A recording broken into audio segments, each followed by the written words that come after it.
we're delighted to say that Bea Arthur, Dorothy, of course, from the Golden Girls, is here for us to talk to next. First, let's see her in action in the role that made her famous around the world.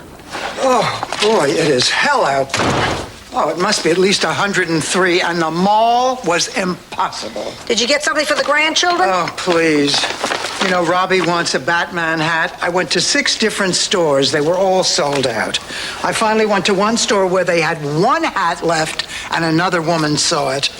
Oh, I cannot believe a person would push a perfect stranger out of the way, step on her hand, and give her an elbow to the forehead just for a Batman hat. But I did it anyway.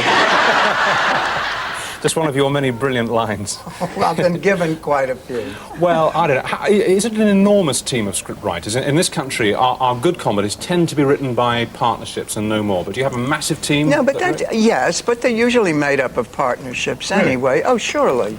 People who work together. It's funny, you know, they tried to do a version of that series over here. I heard. I didn't see it. Brighton Bells. Yes, that's right. And but what I don't understand, excuse me, was that our show was playing here at the time. Yes, it was. So why? Don't know, really. Good question. Couldn't think of anything else to do, I suppose. I don't know. But it didn't sort of really work without you either. Your character, Dorothy, she was the kind of linchpin, the focal point. Apparently, that's what turned out, because the following year, after I left, they tried a version without me, and impossible. I don't know. I really don't know. Why did you leave? It was such a shame. I've had so much. You know, I started doing sitcom television in 1972, July 5th to be exact. What was that? Maude.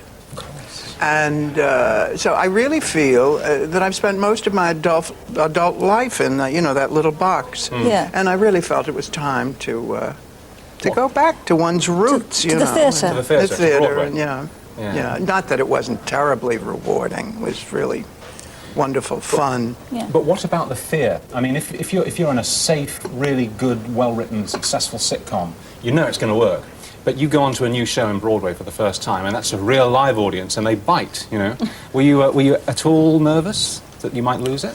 Well, it hasn't happened yet. I mean, I haven't gotten to Broadway yet. We're doing a play on its way there. Pre-Broadway. Yeah, but no. The difference that I find is that in doing this sitcom, of course, your system here is quite different. You don't do 23 weeks a year.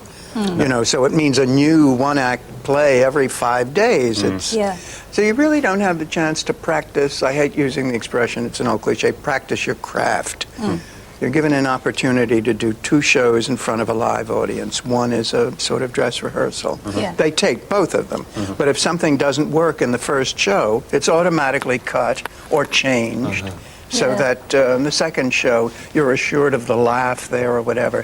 Whereas... Is it a different audience, though, for this show? Yes. I was just going to say... But you don't have the luxury of taking something, and if it doesn't work, saying, well, tomorrow night I'm going to try such and such, you know. And because you're given the luxury of a couple of weeks out of town prior to bringing it into the critics. Yeah. You know. So in a sense, the show was so manufactured for you, you didn't get the satisfaction yourself of feeling you'd really got to grips with it? Yes and no. I mean, there was, in both sitcoms that I did do, we were given great, the opportunity of saying, no, I don't think I'd say that, or this isn't the way the character, you know, so that it was really give and take between the writers and the actors. That's unusual. That's unusual, isn't it? I hear that it is, but I was blessed in that we had wonderful people. You're also blessed with this fabulous voice and accent. Which accent is this? Which part of America do you come from? Well, I tried desperately to get rid of what I had, because I came from an area that the eastern shore of Maryland, which was really quite tidewater, and well, I mean, you should talk. Every different town here has a different. Absolutely. But I understand what you're saying. Usually I have problems. No, I'm serious. I'm serious. Well, we sort of speak Middle English with just a hint of trendy Californian. I was up at the Edinburgh festival 2 years ago. I mean, I thought, I don't understand what they're saying. I really don't. That's the joy of the Edinburgh Festival. You don't have to understand it. You just it's like Australia, you know. You just. Have you always? Has your voice always been that gravelly? Yes. Even when you were a child? Yes. Gosh. Yes. It's a strange child. I mean, I don't know what to say about it. I have a deep voice. Is it a smoker's voice? Or was it a smoker's voice? No, not at all, not at all. You see, I think that quite apart from... First of all, do you like it or not? Yes. I don't know what you're saying. Oh, God, yes. Oh, okay. This is all said in a spirit of tribute. All right. Okay. Hey. Metaphorically on my knees as I ask every question. Okay. But yeah, it's because it's such a strong voice. It's very feminine but strong. But I think possibly that's why, added to your obvious acting attributes, that's why your character became the central character, the pivotal character. Because everything you say in that series goes. You know, it has total authority. I'll just leave it there. Yeah. It was.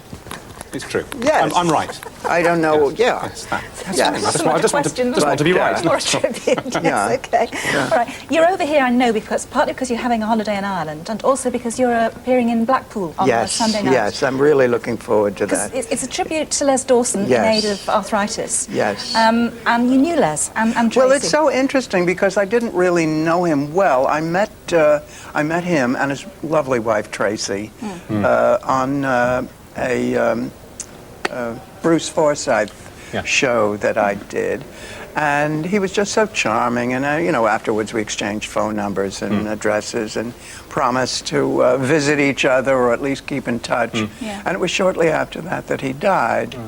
And then recently I heard from Tracy, and she asked me if I'd come over and be part of this night. Well, I was delighted. It's a mega lineup. I've got a list here. Well, there's you, obviously. I know. What else we got? Are you going to sing?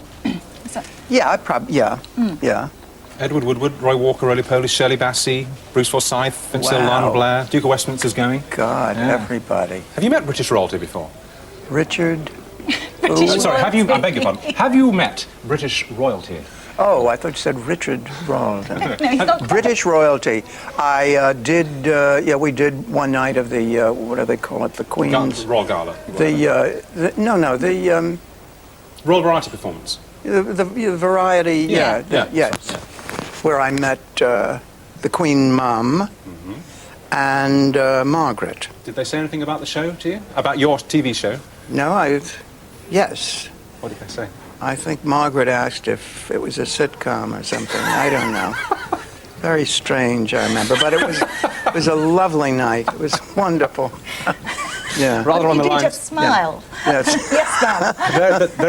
There is a stratum of British society which isn't quite plugged in to the rest of us. You probably haven't heard this. There was a famous British judge who, in 1967, just after the Beatles had played New York, in a famous court case where they were referred to, said, "Who are the Beatles?" So it does go through, upper layers of society.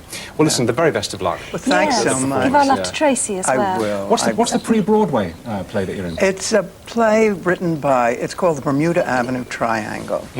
I'll let you decide for yourself. Written by, I don't know whether you're acquainted with them, Renee Taylor and Joe Bologna, who have done, I did a movie that they wrote a number of years ago called Lovers and Other Strangers. They're very, very, very talented and very delicious people who are also acting in it with me, and we've tried it out in, we've been to Miami, and we just got back from Detroit, and we're now going to do it in LA, only because Renee is also working on a sitcom, something called The Nanny. I don't know whether you get it here. No, I think it's its second year. Anyway, so she has to be there for the so-called sitcom season, which is mid-August to mid-February. Right. So we're going to try it out in L.A. and then in the spring take it to Broadway. Why is there a season? I don't really know, but that's the way it works, and I guess it has to do with the unions. But it's always that particular time. Well, listen, it's really good to meet you, and it's I love you, and British royalty. What did I think it was? Richard who? Well, Richard Royal. Richard He's Royal. not. He's not made it yet. No, I was once referred to as Sir Richard by mistake. But Anyway, it's a long thank story. you for not sending me out in that wind. Win, We only I came know. in for you. Yeah. Yeah. It's lovely to meet you. Thank you so much for Nice coming on. meeting Nice you. to meet you. Thanks so much. Well, I'm afraid we have to take a break, just like they do in the States, in a moment.